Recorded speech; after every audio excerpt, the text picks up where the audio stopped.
Voltamos com o programa OAB e Ação. Estamos conversando com o doutor Canindé Maia, falando aqui sobre trajetória de vida e advocacia.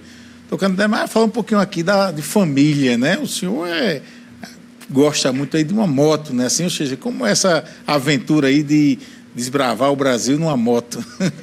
Na verdade, Glauber, eu tenho uma paixão por moto já desde dos idos de 1986, 87, a minha primeira moto foi nessa época, e eu nunca deixei de andar de moto, né? E a gente tem um grupo, o Carcará do Asfalto, que faz as aventuras aí da estrada com muita segurança, com muito cuidado, muita cautela. A nossa última viagem agora foi para Paulo Afonso, na Bahia, né? Nós fomos um grupo de quase 21 motociclistas, né? Saímos daqui às 5 horas da manhã e trilhamos aí o sertão entre Pernambuco e Ceará para poder chegar na Bahia. E passamos dia 1º até o dia 3 na Bahia. Então, a aventura da moto é uma coisa...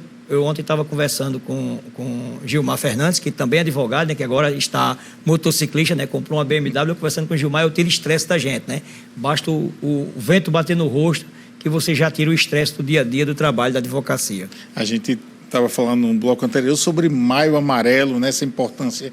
Como é que a questão da motocicleta, segurança no trânsito, como é que o grupo promove alguma ação, alguma conscientização com relação a isso? A gente sabe que motocicleta acaba sendo um grande índice de acidentes, né? Parte muito de que isso? Como é que você vê essa situação? Na verdade, a gente vê muito acidente com uma diferença besta que a gente faz no motociclismo é se chamar motociclista e motoqueiro, né? Não tem diferença na etimologia da palavra, mas a gente costuma dizer que motociclista é aquele que usa motocicleta para suas viagens, para o seu lazer. O motoqueiro é aquele que usa para trabalhar. Então, os grandes acidentes que acontecem, as maiores vítimas são com aquelas pessoas que estão no dia a dia usando a motocicleta para o trabalho, o estresse, o dia a dia, a corrida.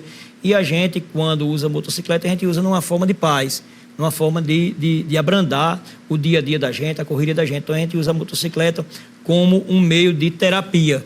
Então, todas as vezes que a gente vai fazer viagem, agora mesmo nós estávamos saindo lá do entrocamento, do posto de entrocamento, 21 motociclistas, fizemos uma oração, rezamos o Pai Nosso, agradecemos nossa viagem e saímos daqui para Paulo Afonso, todos andando em esquadrão, andando um ao lado do outro, respeitando as vias, respeitando a dirigibilidade das motos.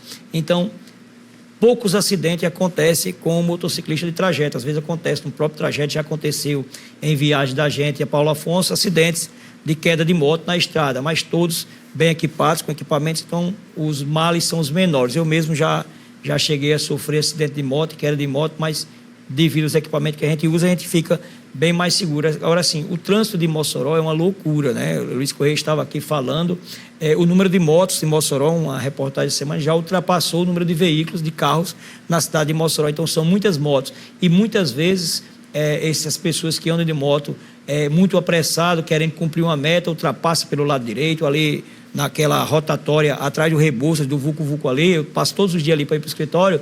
Geralmente você vai dobrar a direita naquela rotatória, tem 2, 3 motos ali ao seu lado para passar direto. Então geralmente tem 1 ou 2 encostados de moto ali e realmente acontece muito acidente por causa desse motociclismo que usa a moto realmente para o trabalho e tem que cumprir algumas metas como os moto-entregadores. A gente vê muito moto-entregador em Mossoró passando hoje mesmo. Agora quando eu vim aqui para a TCM, um passou na minha frente e passou no sinal vermelho, né? Então acontece muito pelas metas dele. Então você não vê muito acidente.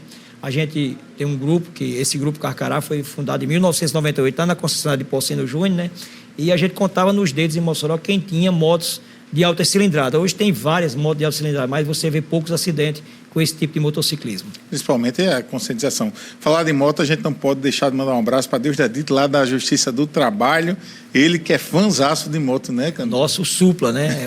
Foi presidente do nosso motoclube por 2 vezes e agora está na Secretaria-Geral e a gente trata ele por supla, por aquele jeito espontâneo que ele tem de sempre tirar aquele pente e pentear aquele cabelo loiro dele quando para e tira o capacete. Ele realmente é uma figura e sempre nos atende muito bem lá na Justiça do Trabalho. Fora a moto, o Canindé Maia tem outra grande paixão, que é novela, né? Para quem não sabe. Conta aí, Canindé, é verdade mesmo? Vez por outra a gente estava conversando, o Canindé dizia, eu tenho que ir embora porque eu tenho que assistir a novela. É brincadeira ou é verdade mesmo? Como diz um amigo meu, não é fricção, é verdade. Infelizmente as pessoas deixam de acreditar que eu gosto de assistir novela, né? Eu estou acompanhando agora o remake dessa novela das 9, né?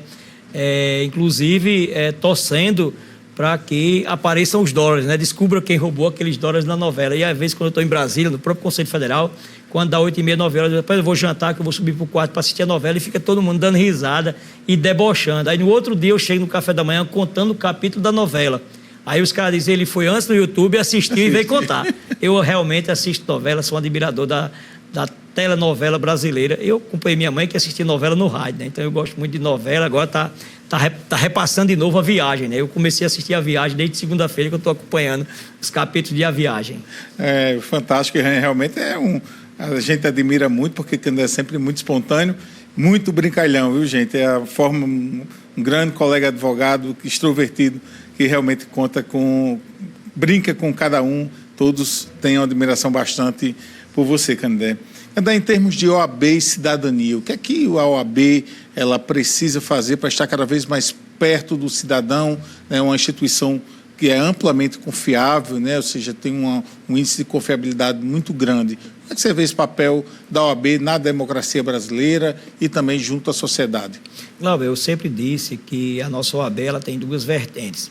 Costumava dizer, lá quando nós éramos membros da OAB, eu sempre disse, como hoje eu sou no Conselho Federal, eu digo sempre que a diretoria da OAB e o seu conselho se comunica com a advocacia. As suas comissões se comunicam com a sociedade. Então, por exemplo, o papel importante que o programa OAB em Ação tem de comunicar com a sociedade, de trazer informações, como estava aqui o colega Luiz Corrêa falando sobre o trânsito de Mossoró, falando sobre o isolamento das ruas de Mossoró, cidade junina. Então, a OAB tem esse papel preponderante e importante na comunicação entre a sociedade como um todo, fazendo todo esse link. Eu sou do tempo que nós abrimos, naquela época eu era presidente do OAB em Ação no rádio, e fizemos vários projetos, como o Amigo do Idoso, né, que doava fralda descartáveis para o Abrigo Mantinutã, a Câmara, como o Amigo da Escola, que doava itens escolares para uma instituição de caridade da cidade de Mossoró. Então, essa comunicação, essa separação da OAB e sociedade nunca jamais vai haver.